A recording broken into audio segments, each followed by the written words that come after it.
20 বছরের মধ্যে সবচাইতে বড় ব্যর্থতার মুখে বিএনপি সরকার। দর্শক, যেখানে হাসিনা সফল, ডক্টর ইউনূস সফল, হাসিনা ইউনূস যতটা ব্যর্থ হয় নাই, তারেক যে তার চেয়ে ব্যর্থ হয়েছে। কিন্তু উপরে উপরে দেখেন চাপাবাজি কি, মানে এই যে মন্ত্রী রবিউল এর মতো চাপাবাজ, আমি একটা বিষয় নিশ্চিত, এই রবিউলকে তারেক রহমান সরিয়ে দিতে বাধ্য হবেন। এই মন্ত্রী রবিউল এই সমঝোতার ভিত্তিতে চাঁদাবাজির জনক।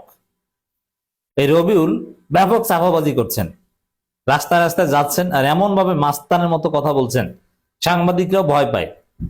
মানে মন্ত্রী একটু নিরিবিলি কথা বলবেন, ধীরে সুস্থে ভদ্রতার সাথে, না মানে তার কথার উপর কেউ কথা বললে ওইখানে থাপড়ানো শুরু করবেন, এমন একটা ভাব। টক শোতে যান, এমন ভাবে কথা বলেন মনে হয় যেন তার সহ আলোচককে ওইখানে থাপড়ানো শুরু করবেন। বেয়াদব টাইপের কথাবার্তা বলেন এই রবিউল। তিনি এক এক জায়গায় ফাটাকেস্টের মতো যাচ্ছেন আর বলছেন, না ভাড়া তো কম নেওয়া হচ্ছে। এবার নিজে নিজে সাজাচ্ছেন, 30 টাকা ভাড়া কম নিচ্ছেন তাই না? কেউ বলছেন একবারই যে হ্যাঁ 30 টাকা কম নিচ্ছে, 830 টাকার ভাড়া 30 টাকায় নিচ্ছি, 800 টাকা নিচ্ছি, এ কথা কেউ বলছেন না। তিনি নিজেই বলছেন 830 টাকার ভাড়া 800 টাকা নিচ্ছেন, তাই তো? নিজে প্রচার করেন, ফাটাকেস্টগুলি দেখাচ্ছেন। হ্যাঁ, ভাড়া অতীতের চাইতে কমে গেছে, সবসময় ভাড়া বাড়ে, এবার ভাড়া কমেছে। কত চাপা চাপা, লঞ্চের ভাড়া 10% কমিয়ে দিয়েছে। কিন্তু বাস্তবে কি? এগুলো সব চাপাবাজি, মিডিয়ার মাধ্যমে ধামাচাপা দেওয়া হচ্ছে বাস্তবতা। কিন্তু কিছু কিছু তথ্য তো আসছে।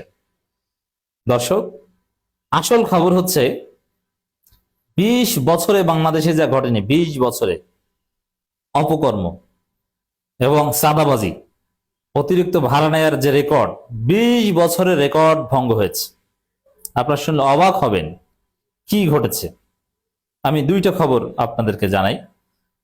যাত্রী কল্যাণ সমিতির পর্যবেক্ষণ, ঈদ যাত্রায় অতিরিক্ত ভাড়া আদায় 20 বছরের রেকর্ড ভঙ্গ হতে চলছে।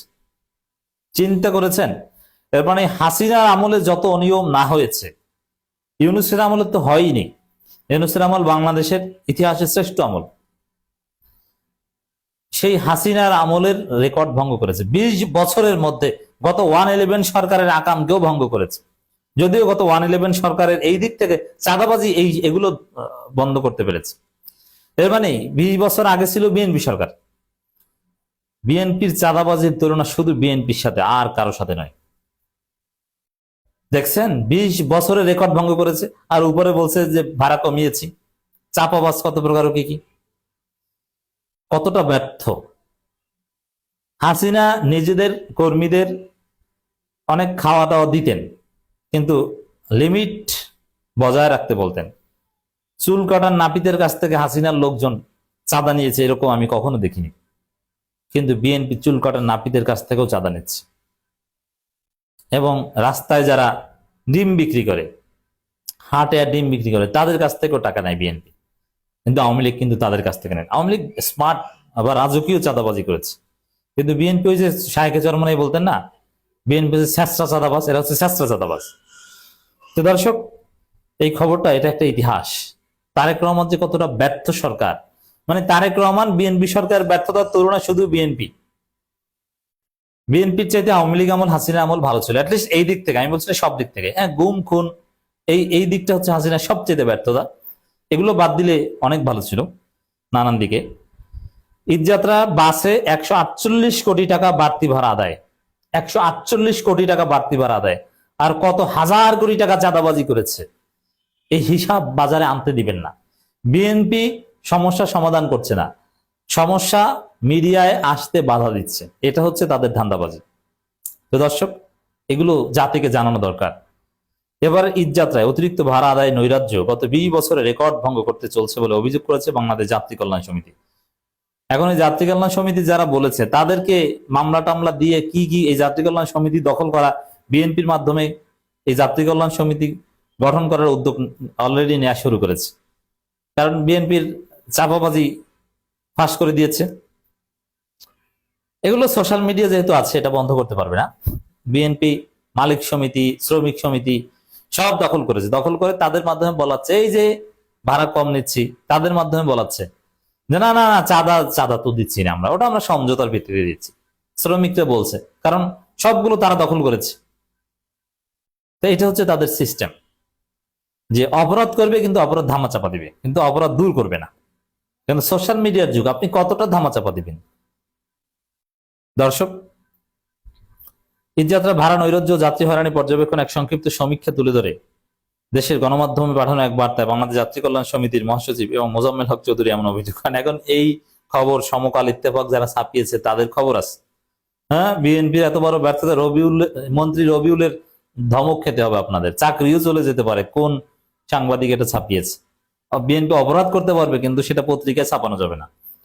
গণমাধ্যমে পাঠানো ওই বার্তায় বলা হয়, সরকারি ঘোষণা বৃদ্ধাঙ্গুলি দেখিয়ে বিভিন্ন শ্রেণীর বাস, মিনিবাসে ঈদযাত্রা অতিরিক্ত ভাড়া আদায়ের নৈরাজ্য চলছে। বুধবার থেকে রাজধানী সহ দেশের বিভিন্ন নগরীর সিটি বাসেও অতিরিক্ত ভাড়া আদায় নৈরাজ্য শুরু হয়েছে। রিক্সা থেকে শুরু করে এমন কোন জায়গা নাই যে অতিরিক্ত ভাড়া না নেওয়া হচ্ছে। সব জায়গায় ভয়াবহ একটা অবস্থা, গত 20 বছরের মধ্যে সবচেয়ে ভয়াবহ অবস্থা।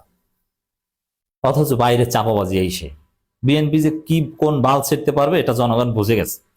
নৌপথের বেশিরভাগ রুটে এমন নৈরাজ্যের চিত্র দেখা গেল সরকারের বরাবরই এই অভিযোগ অস্বীকার করে মালিকদের প্রেসক্রিপশন অনুযায়ী গণমাধ্যমে বক্তব্য দিচ্ছে। বুঝতে পারছেন ধান্দাবাজি কত প্রকার, কি কি জাতিকে জানিয়ে দিন। যাত্রী কল্যাণ সমিতির পর্যবেক্ষণ অনুযায়ী এবার ঈদে ঢাকা ও ঢাকার দেশের বিভিন্ন জেলা থেকে আন্তজেলা ও দূরপাল্লার বাস মিনিবাসে প্রায় 40 লাখ ট্রিপ যাত্রীর যাতায়াত হতে পারে বলে ধারণা করা হচ্ছে। এছাড়া রাজধানী সহ দেশের বিভিন্ন নগরীর সিটি সার্ভিসের বাসে আরো প্রায় 60 লাখ ট্রিপ যাত্রীর যাতায়াত হতে পারে বলে সংগঠনের পর্যবেক্ষণে উঠে এসেছে। গত 14 মার্চ থেকে 18 মার্চ পর্যন্ত দেশের বিভিন্ন এলাকায় মানুষের যাতায়াত, ঈদের অগ্রিম টিকিট সংগ্রহ ব্যবস্থাপনা, সরকারের নিয়ন্ত্রণ সংশ্লিষ্ট সামরিক কার্যক্রম, পরিবহন মালিক সমিতি, শ্রমিক ফেডারেশন গৃহীত ঈদ যাত্রা সংশ্লিষ্ট নানান কর্মসূচি পর্যবেক্ষণ করে এই প্রতিবেদন তুলে ধরা হয়েছে। এই প্রতিবেদন অস্বীকার করার মতো কোনো সুযোগ নেই। প্র্যাকটিক্যালি মানুষ দেখে, আমরা প্র্যাকটিক্যালি দেখি। আপনি মন্ত্রী, আপনি কিসের চাপাবাজি করছেন? এবার ঈদে 87% বাস মিনিবাস অতিরিক্ত ভাড়া আদায় নৈরাজ্য চালাচ্ছে অভিযোগ করে বার্তায় বলা হয়। 87 আর 13%। এখন ওই বিএনপির যারা অভুক্ত তারা বলবে যে আরে 87% জায়গায় অতিরিক্ত ভাড়া নিয়েছে, বাড়ির 13% কোন জায়গায় নেওয়া হয়নি, ওই 13% জায়গা থেকে আমরা খাবো, চল। ওরা করবে এটা। অভিযোগ করে বার্তায় বলা হয়, ঢাকা থেকে পাবনা নিয়মিত 550 থেকে 600 টাকায় বাস ভাড়া 1200 টাকা, 550 টাকার ভাড়া 1200 টাকা। ঢাকা থেকে নাটোর নিয়মিত 550 থেকে 580 টাকার ভাড়া 1200 টাকা। ঢাকা থেকে রংপুর নিয়মিত 500 টাকার বাস ভাড়া 1500 টাকা। ঢাকা থেকে নোয়াখালী নিয়মিত 500 টাকার বাস ভাড়া 800 টাকা। ঢাকা থেকে লক্ষ্মীপুর নিয়মিত 500 টাকার বাস ভাড়া 700 টাকা। রামগঞ্জ নিয়মিত 350 টাকার ভাড়া 800 টাকা। ঢাকা থেকে ময়মনসিংহ লোকাল বাস 250 টাকার ভাড়া 600 টাকা। খুলনা 500 টাকা ভাড়া 800 টাকা। চট্টগ্রাম থেকে লক্ষ্মীপুর নিয়মিত 400 টাকার ভাড়া 800 টাকা। আর কত শুনবেন? এইরকম ভয়াবহ 20 বছরে যে অনিয়ম ঘটেনি, 17 বছরের না খাওয়া বিএনপি এখন ইচ্ছা মতো খাচ্ছে, আর উপরে বলছে যে সুন্দর ঈদ ব্যবস্থাপনা। বুঝেন নির্বাচিত সরকার কি? এখন দেখেন নির্বাচিত সরকার, নির্বাচিত চাঁদাবাজি।